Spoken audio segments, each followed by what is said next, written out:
What is up guys, Jarv here, back today jumping into Destiny. We are back with another This Week in Destiny, giving you all the heads up on everything that you can expect for the up and coming week. Once again, there's a lot to get through, so be sure to stick around and enjoy the video. If you do enjoy the video, be sure to leave a comment and rating down below, and remember to subscribe for more Destiny 2 content. Just over 70% of the viewers on the channel aren't currently subscribed, so make sure to hit that red button and ring that bell to make sure you don't miss an update. But without further delay guys, let's jump into the video.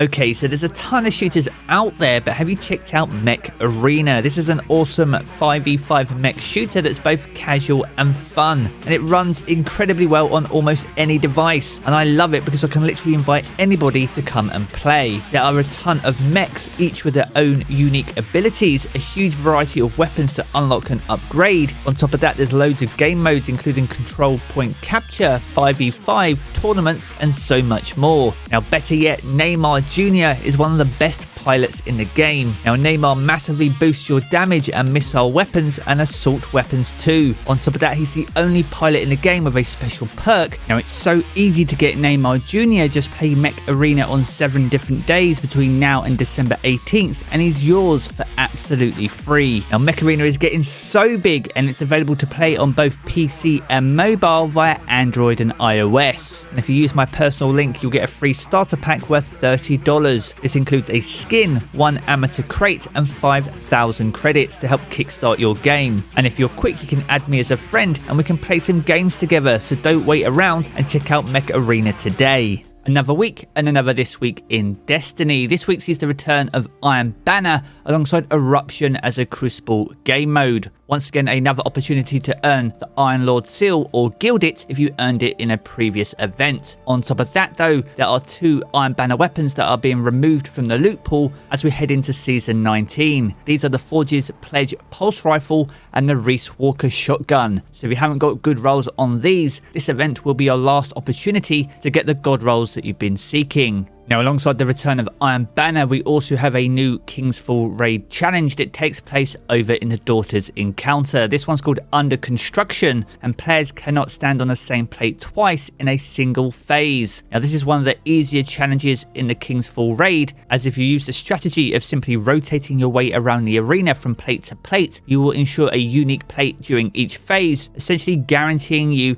a completion of this challenge. If you can nail this raid challenge this week, you'll get an extra raid chest, granting some additional Harrowed raid loot. Now next up, we're going to move on to the featured raid and dungeon content for the week. This week sees Deepstone Crypt return as the featured raid. Now this launched alongside Beyond Light and is one of the more accessible raids in the Destiny rotation. It's a perfect opportunity to get familiar with this raid, especially ahead of some of the changes coming to this raid in Season 19. It has some very unique armor and some of the best weapons in the game, and if you can take out Tanix, the final boss, he'll also grant you an additional pinnacle reward. Now as for the featured dungeon, Shattered Throne returns to rotation. Now this launched alongside Forsaken and is one of my personal favourites. And much like the Deepstone Crypt, if you can take out Dol Inkaru, the final boss, she'll also grant you that additional pinnacle reward. It's a perfect opportunity to get those final power levels if you're still on the power grind and looking to jump into GMs before the end of the season. Now from here, we're going to move over to Dares of Eternity and its 30th anniversary pack activity. Now this week we see 2 armor sets in rotation. We have the Braytech suit set, which is the old armor set from Warmind, alongside the Lost Pacific suit set, which is the original armor set from Titan in Destiny 2 Vanilla. If you haven't got all the pieces to complete these armor sets for your transmog collection, these can drop during the activity when you complete it, or by handing in strange coins over at the Star Horse over in the Treasure Hoard. Now as for the weapons though, we have a massive range of weapons this week, all from Season of Arrivals. We have the first in last out shotgun, the Lonesome Sidearm, the Gnawing Hunger auto rifle,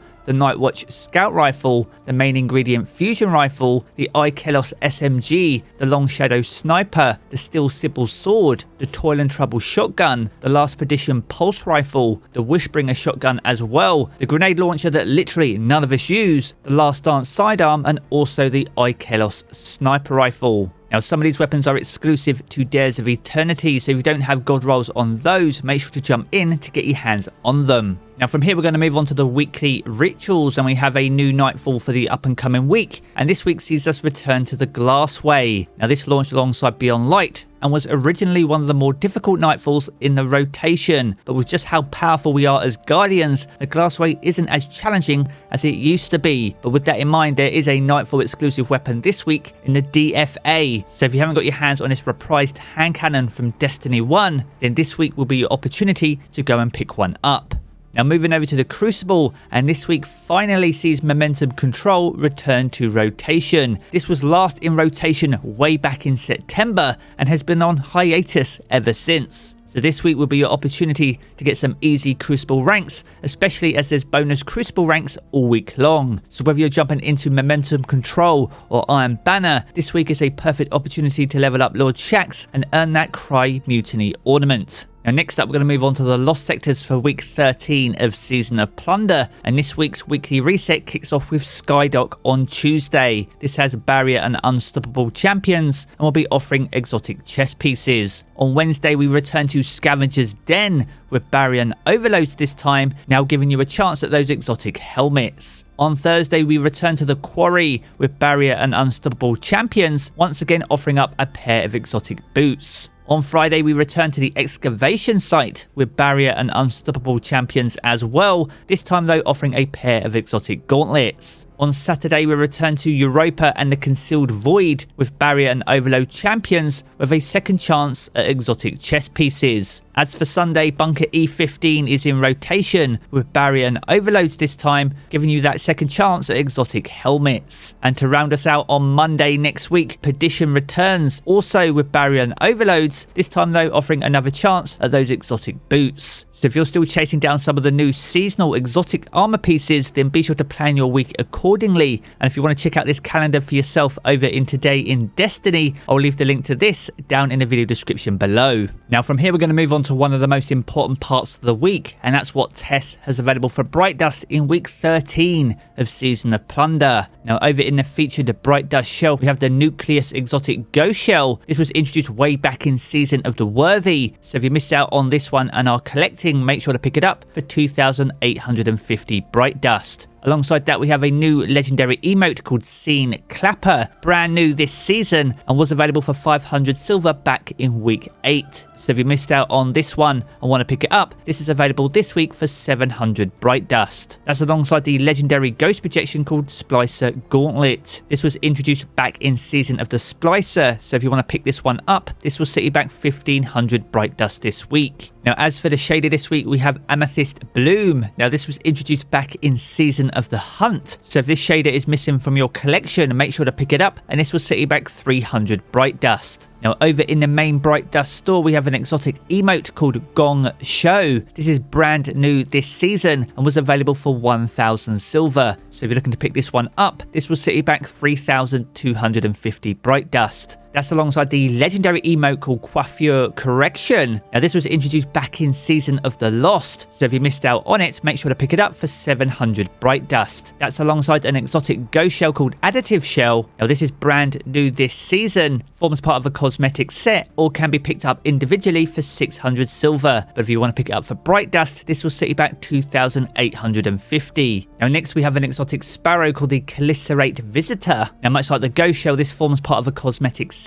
or can be picked up for 800 silver, but if you want to pick it up for Bright Dust, it will set you back 2,500 this week. Next up, we have Junkyard Navigator, also from Season of the Lost, so if you missed out on it, this will set you back 2,000 Bright Dust this week. The penultimate item is the Rasputin Ghost Projection, way back from Season of the Worthy. If you want this one in your collection, this will set you back 1,500 Bright Dust this week. And the final item on offer is the Muspel Populux. This is an exotic weapon ornament for the Jotun Fusion Rifle. This is brand new for Season 18, so if you want to pick this one up, this will set you back 1,250 Bright Dust this week. So there we have it guys, a good look on everything that you can expect for week 13 of Season of Plunder. If you've enjoyed this video, be sure to check out one of the 2 videos you see here in these cards for more Destiny 2 content. And if you want to keep up to date with everything to do with Destiny 2, then be sure to hit subscribe as well. I'm going to jump back into the game as always guys, and I will catch you all again very soon.